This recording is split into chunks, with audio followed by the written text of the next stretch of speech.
Hello साथियों, नमस्कार, वंदे मातरम। मैं गणेश स्वागत करता हूं आपके प्यारे परिवार सॉल्यूशन विद गणेश में। साथियों, कल हम लोगों ने पढ़ लिया था कक्षा में कि धर्मों के बारे में पढ़ लिया था। हम लोगों ने कुछ वंश देख लिए थे, हर्यक वंश, शशनाग वंश और नंद वंश। तो सिकंदर तक हम लोगों ने पढ़ लिया था। आज साथियों हम लोग पढ़ने जा रहे हैं मौर्य साम्राज्य। उम्मीद करता हूँ आपको पिछली कक्षा अच्छी लगी होगी, आपको क्लास समझ में आया होगा, आपके एग्ज़ाम में महत्वपूर्ण वो साबित होगा। साथियों, आपके सामने जो भी आएगा, जितना भी आएगा, मजबूत उससे आप लोग अपनी तैयारी कर सकते हैं। और अभी तक जिन्होंने मेरे चैनल से नहीं जुड़ा है वो जा कर के सॉल्यूशन विद गणेश चैनल को सब्सक्राइब कर लीजिए और बेल आइकन को प्रेस कर लीजिए ताकि हमारा वीडियो सबसे पहले आप तक पहुंचे और आप इस सेशन का लाभ उठा सकें। तो साथियों, हम लोग आज की कक्षा की शुरुआत करते हैं मौर्य साम्राज्य से। मौर्य साम्राज्य में हम लोग देखते हैं मौर्य साम्राज्य के संस्थापक कौन थे, तो चंद्रगुप्त मौर्य थे। मौर्य साम्राज्य के संस्थापक जो थे वो कौन थे, चंद्रगुप्त मौर्य थे। ठीक है साथियों, इनका जन्म कब हुआ था, तो इनका जन्म हुआ था 345 ईसा पूर्व। 345 ईसा पूर्व इनका जन्म हुआ था। मौर्य साम्राज्य में चंद्रगुप्त मौर्य जो है पहले शासक होते हैं, वही संस्थापक बनते हैं मौर्य साम्राज्य का, वही स्थापना करते हैं। तो चंद्रगुप्त मौर्य का और नाम था, जैसे उसको हम लोग पढ़ लेते हैं अन्य नाम। तो चंद्रगुप्त मौर्य का अन्य नाम कौन कौन से थे, एक था सेंड्रोकोट्स। ये किसने कहा था, ये जस्टिन ने कहा था। सेंड्रोकोट्स चंद्रगुप्त मौर्य को किसने कहा, तो ये जस्टिन ने कहा। चंद्रगुप्त मौर्य को चंद्रगुप्त मौर्य किसने कहा, चंद्रगुप्त मौर्य को चंद्रगुप्त मौर्य किसने कहा, तो विलियम जोन्स ने चंद्रगुप्त मौर्य कहा। ठीक है, चंद्रगुप्त मौर्य को वृषल भी कहा गया। चंद्रगुप्त मौर्य को वृषल भी कहा गया, जिसका अर्थ होता है निम्न कुल में जन्म लेने वाला। निम्न कुल में जन्म लेने वाला वृषल कहलाता है, जो कि चंद्रगुप्त मौर्य का अन्य नाम भी था। वृषल का उल्लेख सर्वप्रथम हमको मुद्रा राक्षस में पढ़ने को मिलता है। और मुद्रा राक्षस पुस्तक जो थी वो किसकी थी, तो मुद्रा राक्षस जो पुस्तक थी वो थी विशाख दत्त की। किसकी थी, विशाख दत्त की। ठीक है साथियों, उम्मीद करता हूँ आप लोगों को समझ में आ रहा होगा। आगे चलते हैं। चंद्रगुप्त मौर्य ने अपना प्रधानमंत्री चाणक्य को बनाया। तो चंद्रगुप्त मौर्य के दरबार में प्रधानमंत्री जो हुआ करते थे वो कौन थे, तो वो थे प्रधानमंत्री कौन थे, चाणक्य थे। चाणक्य की पुस्तक का नाम, एक बात और ध्यान रखिएगा आप लोग कि चाणक्य का अन्य नाम जो था वो कौटिल्य भी था, एक और नाम था विष्णुगुप्त। ये बात आपको ध्यान में रखना है। चाणक्य की पुस्तक का नाम अर्थशास्त्र है, जो कि राजनीति से संबंध रखता है। ठीक है साथियों, आधुनिक इतिहास के जनक एडम स्मिथ कहलाते हैं। चंद्रगुप्त मौर्य 322 ईसा पूर्व में मगध की गद्दी पर बैठा था। ये इंपॉर्टेंट फैक्ट है, आपको याद रख लेना है। चंद्रगुप्त मौर्य जो है 322 ईसा पूर्व में मगध की गद्दी पर बैठा। चंद्रगुप्त मौर्य के दरबार में मेगास्थनीज रहता था, ये बात भी आपको याद रख लेना है। चंद्रगुप्त मौर्य के दरबार में मेगास्थनीज रहता था, ये बात आपको याद रख लेना है। मेगास्थनीज का पुस्तक अगर कोई पूछ लेगा, आपके एग्जाम में पूछ लेगा कि मेगास्थनीज की पुस्तक का नाम बताइए, तो आप क्या बताएंगे, indica is the correct answer. ठीक है साथियों, मेगास्थनीज कौन था, तो मेगास्थनीज जो था वो सेल्यूकस निकेटर का राजदूत था। मेगास्थनीज जो था वो सेल्यूकस निकेटर का राजदूत था। चंद्रगुप्त मौर्य सेल्यूकस निकेटर की पुत्री कार्नेलिया, सेल्यूकस निकेटर की पुत्री कार्नेलिया से विवाह कर लेता है। कौन कर लेता है? चंद्रगुप्त मौर्य कर लेता है। ठीक है साथियों, सेल्यूकस निकेटर चंद्रगुप्त मौर्य को दहेज में 4 प्रांत दे देता है। ये बात याद रखना है और ये पूछता भी है एग्जाम में। ये एग्जाम में पूछता भी है कि सेल्यूकस निकेटर जो है चंद्रगुप्त मौर्य को दहेज में कितने प्रांत दिए थे? तो 4 दिए थे, जो कि चारों के नाम आपके सामने छपे हुए हैं। पहला काबुल, दूसरा कंधार, तीसरा हेरात, चौथा मकरांत। पहला काबुल, दूसरा कंधार, तीसरा हेरात, चौथा मकरांत। ये 4 राज्य थे, ये 4 प्रांत थे जो कि सेल्यूकस निकेटर ने चंद्रगुप्त मौर्य को दिए थे। किस लिए दिए थे? भैया दहेज में दिए थे, जो कि उनकी पुत्री सेल्यूकस निकेटर की पुत्री जो थी कार्नेलिया, उससे विवाह किए थे। कौन? चंद्रगुप्त मौर्य। इसलिए दहेज में 4 प्रांत दे देता है। चंद्रगुप्त मौर्य जो है वो जैन धर्म से संबंधित थे, अर्थात चंद्रगुप्त मौर्य जो थे वो जैन धर्म में विश्वास रखते थे, जैन धर्म को मानते थे, ऐसा आप कह सकते हैं। चंद्रगुप्त मौर्य ने जो शिक्षा दीक्षा ली, ये किससे ली? तो शिक्षा दीक्षा जो ली वो भद्रबाहु से ली। ठीक है साथियों, 298 ईस्वी में, याद रखिएगा ये इंपॉर्टेंट फैक्ट है, 298 ईस्वी में श्रवणबेलगोला कर्नाटक में, श्रवणबेलगोला कहाँ पड़ता है? तो कर्नाटक में पड़ता है। श्रवणबेलगोला कर्नाटक में संलेखना पद्धति से, ये इम्पोर्टेंट फैक्ट है और ये पूछा भी जाता है कि चंद्रगुप्त मौर्य की मृत्यु कैसे हुई थी? तो आप बताएंगे चंद्रगुप्त मौर्य की मृत्यु जो हुई थी संलेखना पद्धति से हुई थी। संलेखना पद्धति का अर्थ होता है कि जब व्यक्ति बीमार हो जाता है तो खाना पीना जो है छोड़ देता है, और खाना पीना छोड़ देता है तो उससे उसकी मृत्यु होती है, और वही मृत्यु जो होती है वो कहलाती है संलेखना पद्धति से हुई मृत्यु। ठीक है, उम्मीद करता हूँ साथियों आप लोगों को समझ में आ रहा होगा, आप लोगों को अच्छे से एकदम बेहतरीन क्लास लग रही होगी। आप लोग बस ऐसे ही पढ़ते रहिए और अपने भविष्य की उज्जवल कामना करके पढ़ाई करिए। अब गद्दी पर बैठता है बिंदुसार, उसके बाद चंद्रगुप्त बैठा था, उसके बाद कौन बैठेगा? बिंदुसार बैठेगा। तो बिंदुसार के बारे में हम लोग कुछ पढ़ लेते हैं। बिंदुसार का अन्य नाम जो था वो अमित्रघात था। बिंदुसार का अन्य नाम अमित्रघात था, जिसका अर्थ होता था शत्रु विनाशक, जिसका अर्थ होता था शत्रु विनाशक, शत्रुओं का नाश करने वाला, सीधा आप कह सकते हैं अमित्रघात कहलाता है। अब अमित्रघात किसका अन्य नाम था? तो बिंदुसार का अन्य नाम था। ठीक है, बिंदुसार को वायु पुराण में वारिसार कहा गया था। बिंदुसार को वायु पुराण में वारिसार कहा गया था। ठीक है, ये गद्दी पर कब बैठता है? तो ये गद्दी पर जो है ना वो 298 ईसा पूर्व में बैठ जाता है गद्दी पर। बिंदुसार को जैन ग्रंथ में सिंहसेन कहा गया था। क्या कहा गया था? सिंहसेन कहा गया था। कहाँ कहा गया था? तो जैन ग्रंथ में कहा गया था।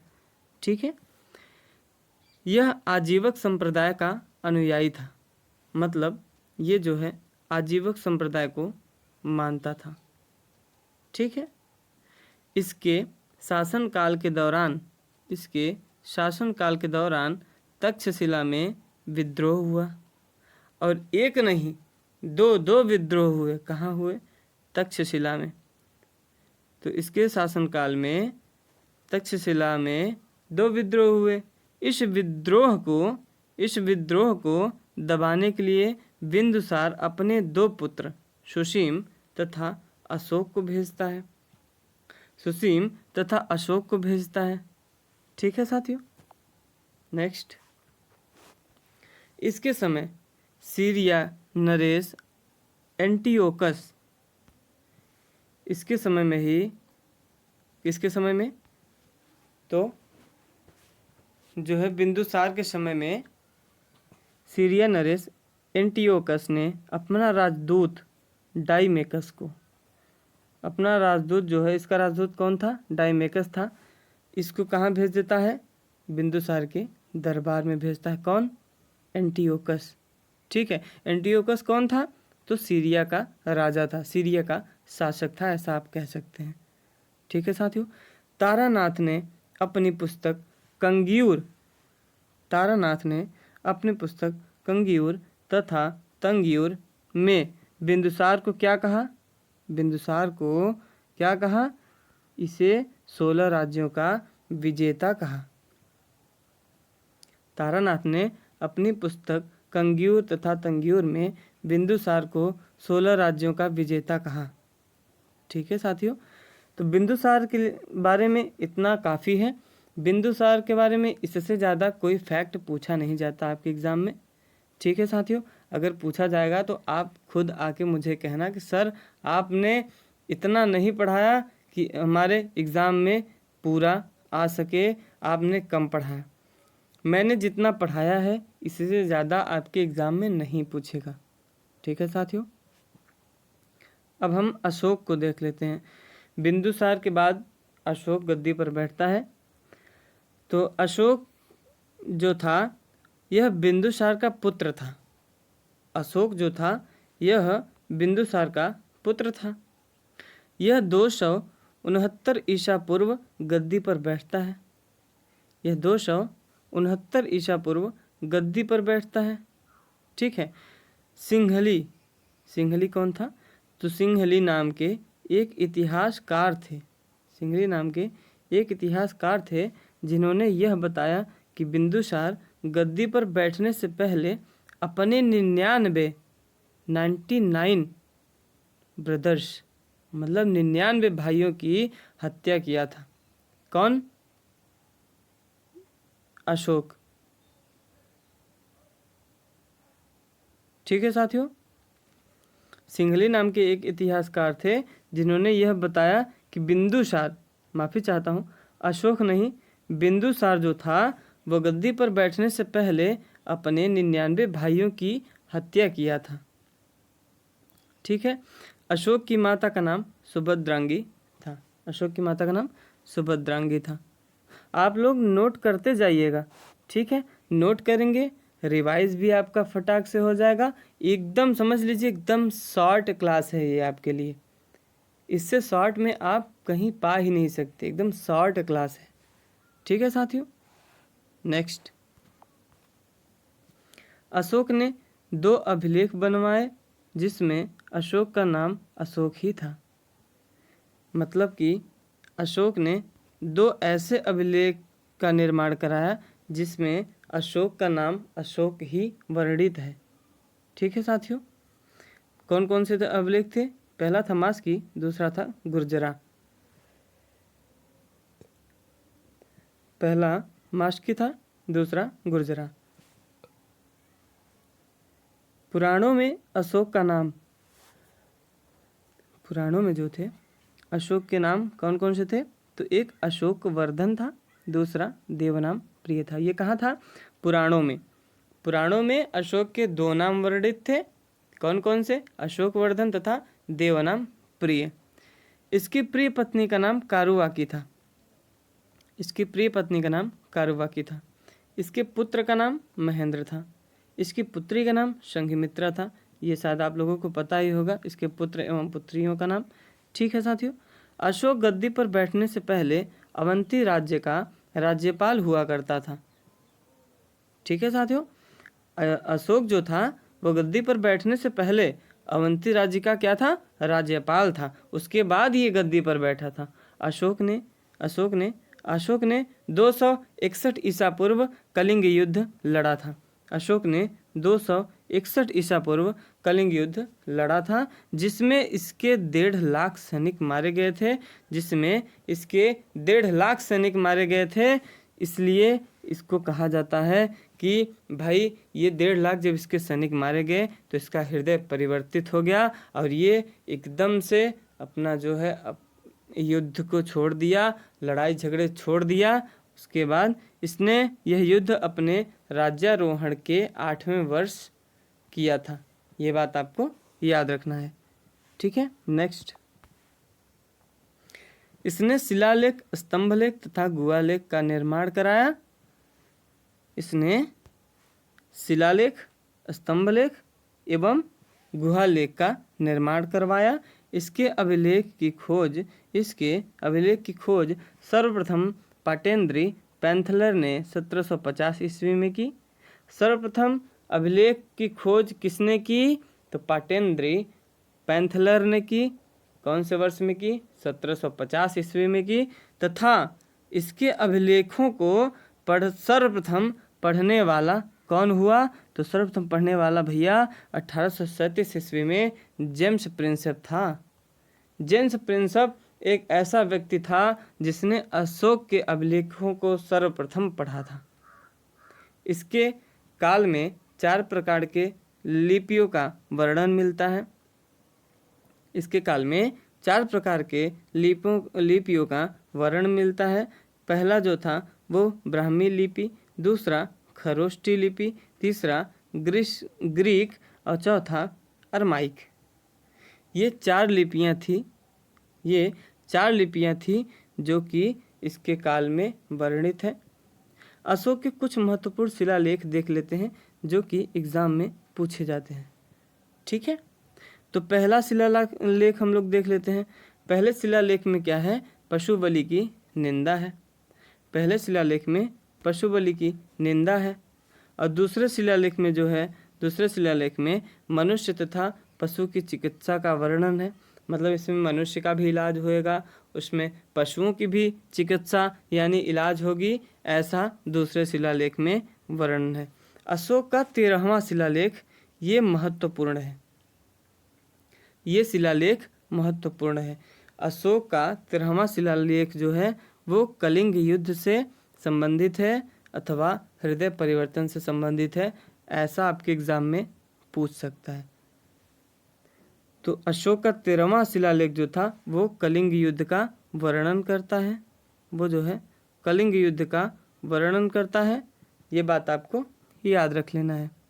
कलिंग युद्ध के दौरान ही जब इसके 1.5 लाख सैनिकों की हत्या की गई थी, 1.5 लाख सैनिक मारे गए थे, तभी इसका जो है हृदय परिवर्तित हो गया था। और ये जो है लड़ाई झगड़ा छोड़ छाड़ के ये फिर धर्म का प्रचार करने लगा और अपना जीवन साधारण तरह से जीने लगा। ठीक है, उम्मीद करता हूँ आप लोगों को समझ में आ रहा होगा। नेक्स्ट, अशोक के कुछ महत्वपूर्ण स्तंभलेख। अशोक के कुछ महत्वपूर्ण स्तंभलेख देख लेते हैं। जैसे महत्वपूर्ण स्तंभलेख में कौन कौन सा आता है? पहला आपका आ जाएगा कौन सा? तो प्रयाग स्तंभलेख।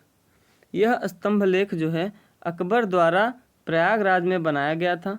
यह स्तंभलेख अकबर द्वारा प्रयागराज में बनाया गया था, लेकिन जहांगीर इसे दिल्ली ले गया था।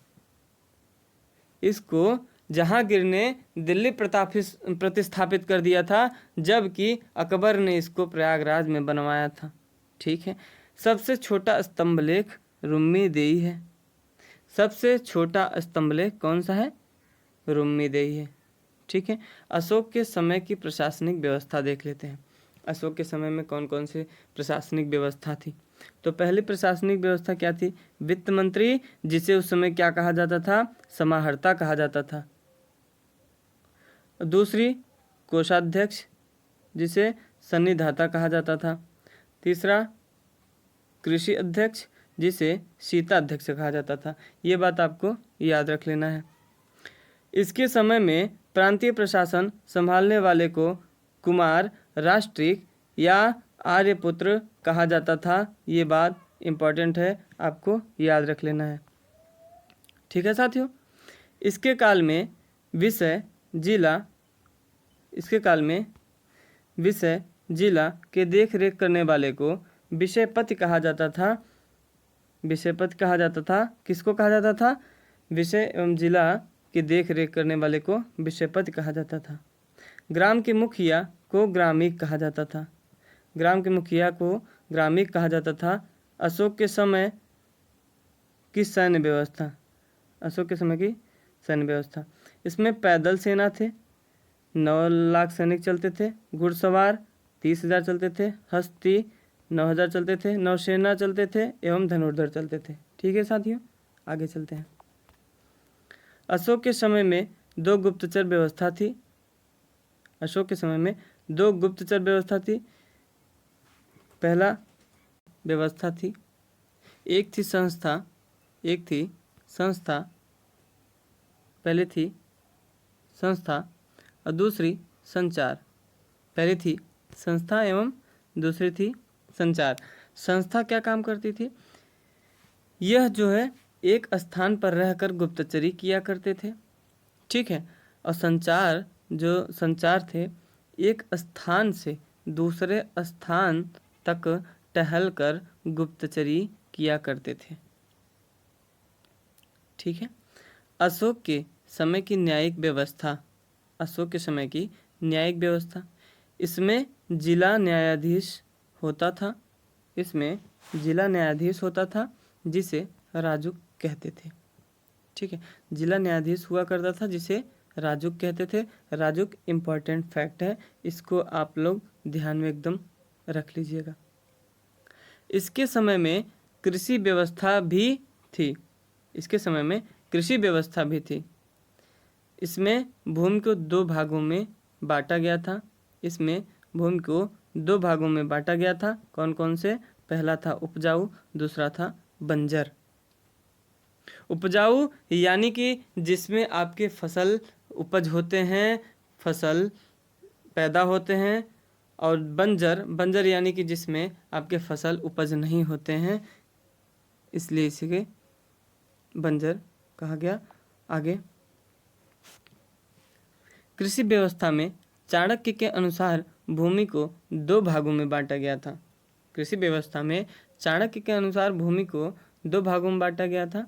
कौन कौन से? एक देवमात्रिक, दूसरा अदेवमात्रिक। देवमात्रिक का अर्थ ये हुआ करता था, यह मानसून पर निर्भर था। और अदेवमात्रिक यह ऐसा हुआ करता था, ये जो है मानसून पर निर्भर नहीं रहता था। ठीक है। मेगास्थनीज अपनी पुस्तक इंडिका में भारतीय समाज को 7 वर्गों में बांटा है। मेगास्थनीज जो है अपनी पुस्तक इंडिका में भारतीय समाज को 7 वर्गों में बांटा है। मौर्य वंश में दास प्रथा का वर्णन नहीं है। ठीक है साथियों, तो आज की कक्षा में बस इतना ही। उम्मीद करता हूँ आप लोगों को आज का सेशन अच्छा लगा होगा और आपके लिए ये महत्वपूर्ण होगा। आप लोग ऐसे ही तैयारी अपना करते रहें। साथियों, अभी तक जो भी मेरे चैनल से नहीं जुड़े हैं वो जाके सॉल्यूशन विद गणेश को सब्सक्राइब कर लें एवं बेल आइकन को भी प्रेस कर लें, ताकि मेरा अधिकतर वीडियो जो है आप तक पहुंचता रहे और आप लोग अपनी तैयारी बरकरार रखें। तो आज की कक्षा में इतना ही रखते हैं।